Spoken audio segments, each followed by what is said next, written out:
The 2024 presidential race is less than a year away, but before you know it, we'll see political ads popping up everywhere on our screens. Now, the election is expected to be a big revenue booster for the digital advertising space. According to GroupM, one of the world's largest paid ad agencies, advertising dollars spent on the US election will grow to roughly $16 billion next year. That's more than a 31% increase compared to the 2020 presidential election. So with projections of political ad spending expected to explode, how will those ad dollars get the most bang for their buck as audiences are now spread across streaming, TV and other digital platforms as well? Well, joining us to weigh in on this is Jon Niermann, Loop Media CEO. Thank you for being back on the show here. So what is the answer here? Given how divisive we know this election is likely to be and how we tend to see ad dollars distributed, where can advertisers put their money to work?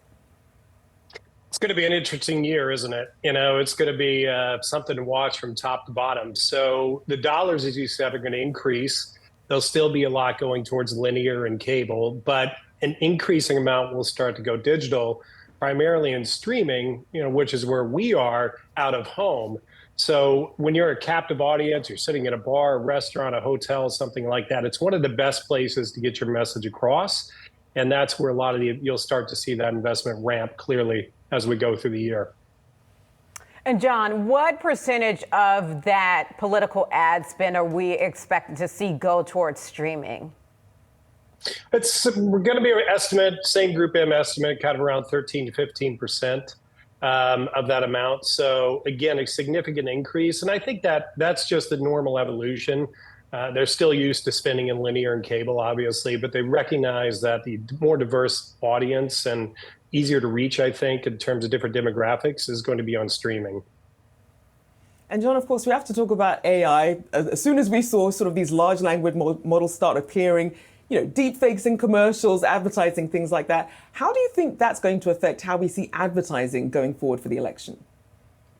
Well, I think AI, we work with a company called Assembly AI, by the way, and it's a great safety barrier because you always want to make sure that the message is something that, especially in a public space, is going to be palatable and appropriate for an audience. So we do a screening just to make sure that, there's nothing too odd with graphics or messaging or anything like that, really to kind of keep it safe and keep the integrity of the message. So you'll start to see it's just much as AI continues to advance in everything that we do, really, it's going to help really target for what we're talking about. Jon, one cautionary thing I think about when I think about AI with regard to politics, I think back to, I don't know if you remember the Cambridge Analytica data scandal that happened with Facebook. So what should we watch for and think about when AI comes into play with this election? Is AI friend or foe here? Well, it's the big debate, right? I think for the most part, it's quite friendly.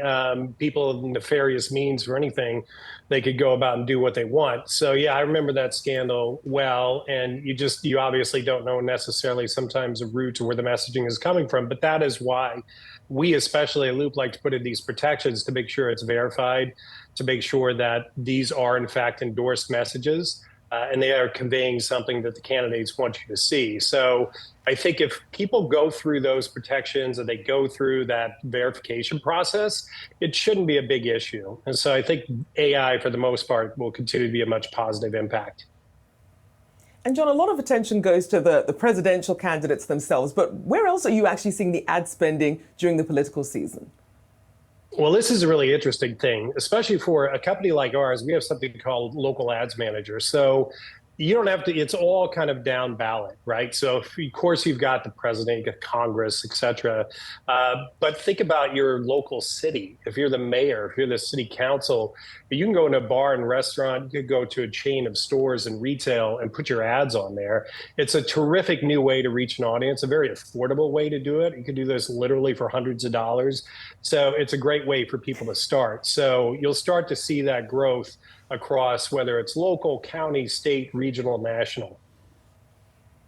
We'll continue to follow that story. Appreciate you joining us this morning. And I see your beach sign back there. Hopefully you're enjoying some good weather. It's a bit chilly over here in our neck of the woods. It's great where I am. Thank you. Super jealous. Jon Niermann there, Loop Media CEO. Thank you so much. Take care. Thanks.